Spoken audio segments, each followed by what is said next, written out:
Hello everybody, in today's video what we're going to be doing is we're going to be creating some terrain, and what we're going to be making is some nice docks for your miniatures to play on. So if that sounds interesting, let's get into that video.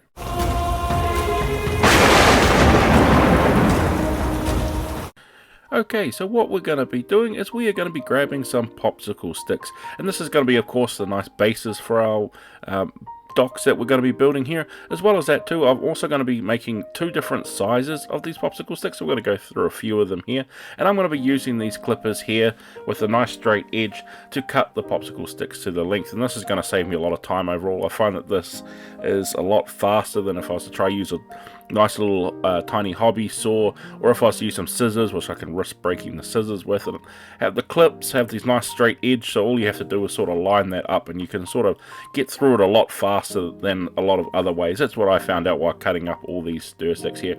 As well as that too, I've lined them up so I can easily get a large size base on the docks that I want to build here, as I find a lot of the pre-built or pre-made ones that you get are sized enough to just fit a small miniature on, or maybe just a little bit over that, and I want it to nicely fit comfortably and easily a large miniature on there, so you can have some nice awesome encounters, and also to give it a bit more realism in terms of size, because like I said, those pre-built ones that you get are very quite narrow and skinny, and I want to try and make it more a realistic size, and I want to add on some like decorations and things like that to the actual pieces itself to give it that more liveliness, as you've seen sort of at the start where I took photos with them all placed there. I think it just makes it look that little more lively, and also give you a little bit more freedom to place a couple of miniatures on there for when you're doing that tactical battling. And then what I've done here is, as I'm going along and cutting up these popsicle sticks to length, I also want to have a nice piece of sandpaper beside me here. It's going to depend up to you what sort of size and grit sort of sandpaper you're after. A lot of anything would sort of do to nicely give that up, because what it does is when you place the clippers on and you clip them, it sort of pinches the ends just a little bit, and the easiest way to get rid of that edge is to just sand that little bit down, and it's nice and quick and easy to do, so it really does get you easily in a sort of flow state when you're clipping, giving it a nice little shave with the sandpaper there, and it really helps saving up. Now I'm also going to go with sort of a regular dock, and I'm not going for like an old rickety dock, which I think would also be really cool, which as you can see in this case here where I'm being a lot rougher with the cutters here, that it's leaving all these broken and jagged edges, so you could easily, as you can see, make nice jagged parts on there if you wanted a nice old rickety dock, sorry, rather than a cleaner one. But I'm going for a sort of a cleaner one here because I want to be able to use it for settings when my characters and my players are on the shoreline of a town, a city, something like that. It's a little bit more versatile for me to have a cleaner, more well-presented docks than an old rickety one, but it's nice and easy that you can easily change it out.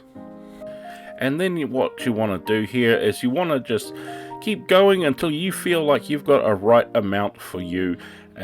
For me, what I did is I ended up by laying them out because I want a short, long, short, long, short, long, because I want to save that.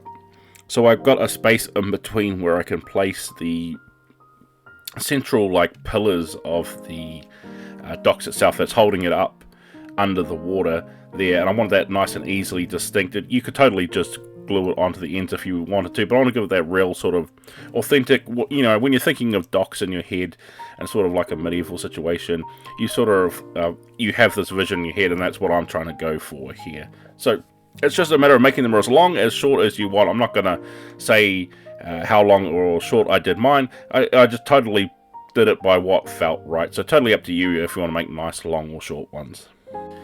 And then once you've got your size worked out, what you want to do is you just want to come in and give that little bit of a shave to each of these ends. I'd save them for the end just so I could quickly go and give them a nice scrape with that sandpaper to really even out those little pinch points. And it's just a matter of course, as you can see here, just quickly running over them. It takes only a few seconds, so you can blast through all of these at the end, or if you want to, as you're cutting them up, to make it super quick on yourself.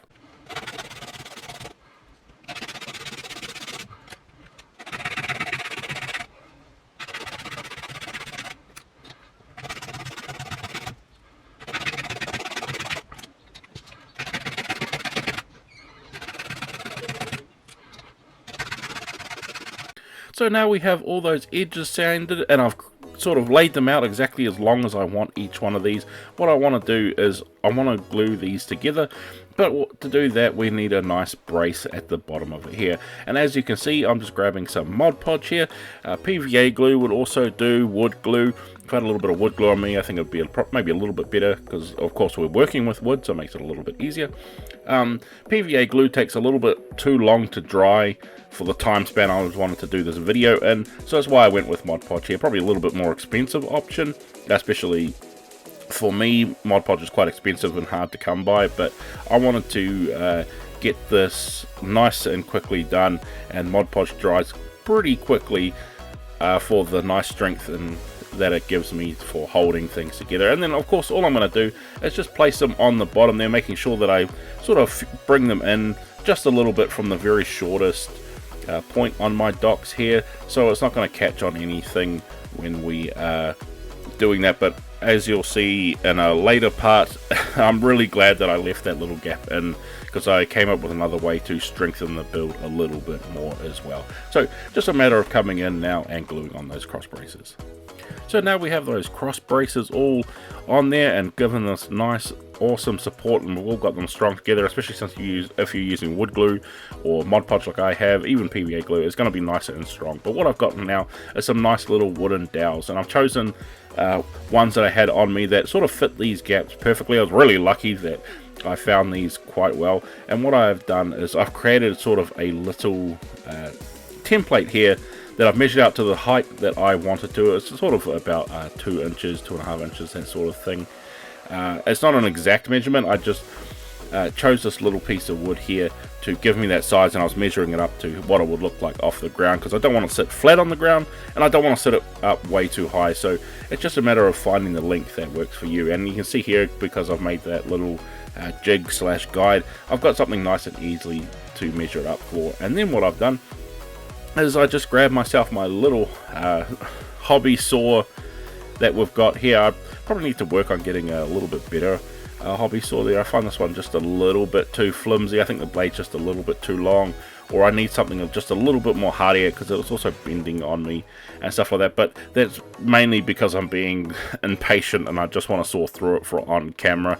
When I'm not on camera, I can take it a little bit easier and the cuts are a little bit smoother, but I don't want to spend all day sawing it and you sitting there as I'm trying to explain things and show you as quickly as I can, so you get the idea of what I'm doing as I'm building these things here. But a nice simple there, and then all I'm going to do is I'm going to put in enough for the support pillars. I'm not going to put on every single one of those shorter pieces. I think that would look a little too much, so I'm just going to go sparingly and maybe do every second or third one, just what I feel is right. And it's just going around picking out your size and making sure that you keep it nice and consistent, and as well as that too, making sure that you keep the bottom edges as flat as possible. And if you need to, use your sandpaper to sand off that bits to get that nice flat edge, because you don't want any points or wobbly bits when it comes to standing this thing up.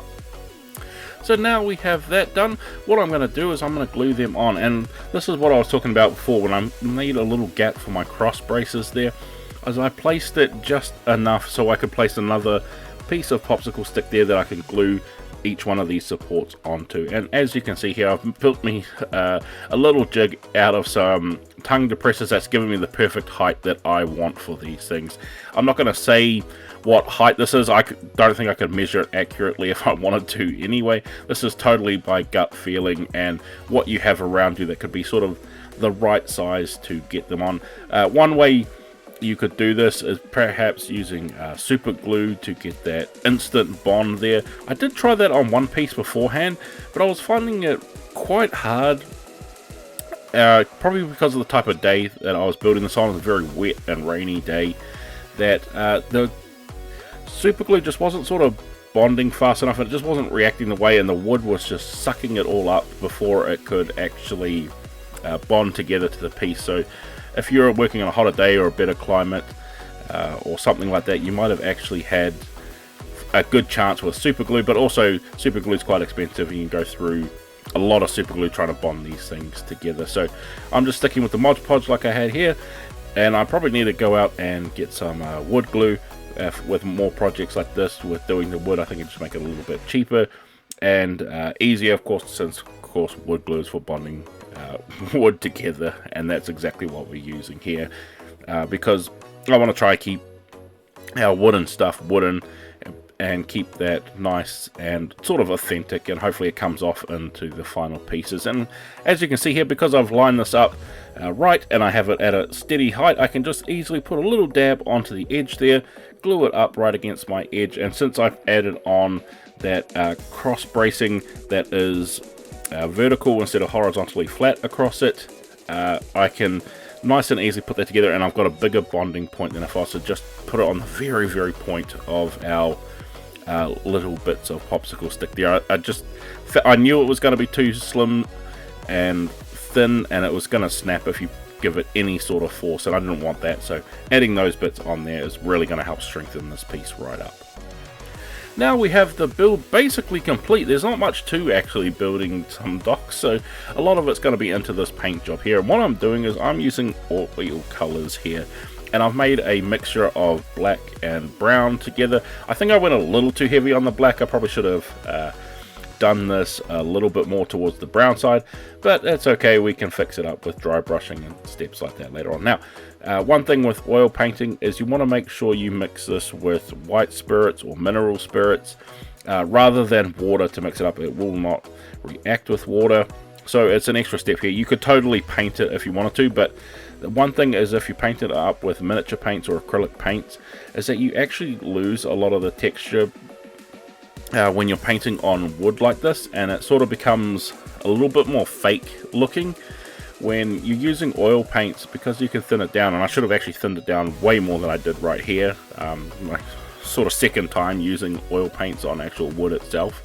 to staining it in, is that you get the awesome texture of the wood that's already in there in the grain, so you don't have to texture it a lot. Because I know a lot of people who craft, and when they're using popsicle sticks, they come along and they cut in grooves into the actual wood itself because they're painting over it with acrylic paints, and it hides all that detail there and sort of makes it not really look like wood. And then you've got to paint and scratch in wood texture back onto it, and I want to cut that step out itself. You know, we're already working with wood in our popsicle stick, so why not use the medium that we're using and really enhance that? So adding oil paints and thinning it right down, or even applying sort of a wash. You want to make it more of a wash consistency than I have. I went on a little too thick with this, but it'll seep down nicely into that grain, and you will still have that nice wood texture on there, saving you an entire step and a lot of time in the long run. But you of course want to be a lot more careful with your oil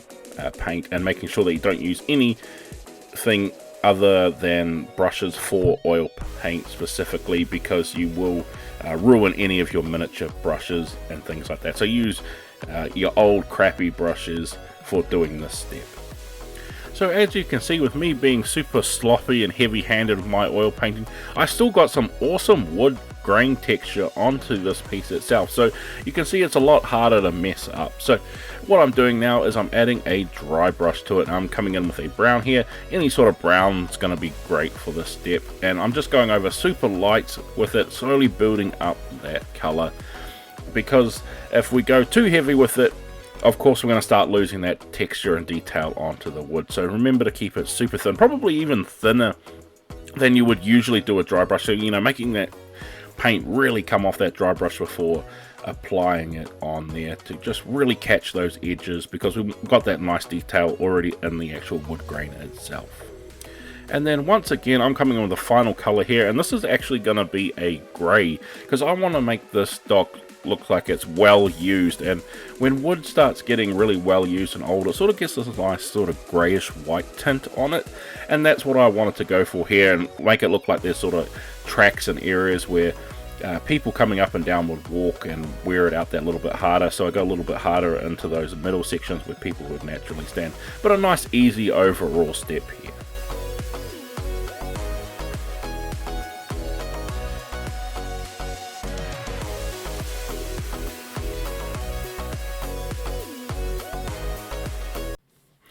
Then once we have that complete, I'm doing one final step on this, and this is to just enhance it up just a little bit more and make it feel a little bit more like nautical themed here. And what I'm doing is I am just wrapping some really sort of old style looking string, which you can easily pick up from any sort of craft store, and I'm going to be tying it around each one of these posts so make it sort of look like a hitching post, or where you tie your rafts and your boats and everything off to, make it look like it's totally got some sort of purpose there. And it also provides it with a nice aesthetically pleasing sort of purpose on there as well. Make it just a little bit more visually interesting than just having these posts there. And I think it's an awesome little addition. I was just coming up with it on the fly. I was actually looking at some reference pictures on the internet, and I noticed that I think there was a little like dinghy boat tied up to the docks itself, and it of course had the rope wrapped around. I thought, hey, why not put that around each one of these posts to make it look more visually interesting. And it's just one of these ways you can use to step it up here. And as you can see, all it is just tying it around, coming on with some super glue and waiting for that to dry, and then cutting off the excess as you need it to. And I'm just going to go around and do that on pretty much all of the points there. So nice and easy step, but it's going to really add a lot of visual interest. But with all that complete now, that is our docks done. So let's go to those final shots where you'll get to see it all in its glory and show you how it all came out in the end. And there you have it. There is our completed dock area, which is completely modular as well. So you can orientate it in different ways for your liking and for how you want to play it on the tabletop. So I hope this video has been helpful for you guys, because as you can see, it's nice and simple. All of the hardest part of doing this project itself is pretty much waiting for the glue to dry. So for relatively simple time investment and in terms of complexity and things like that, you really got an awesome terrain piece for the table. And since we've made it completely modular, you can use it for any of the scenarios that you have in mind for your RPG games. But with all that, guys, I'd like to thank you all for watching, and I can't wait to see you all in the next video.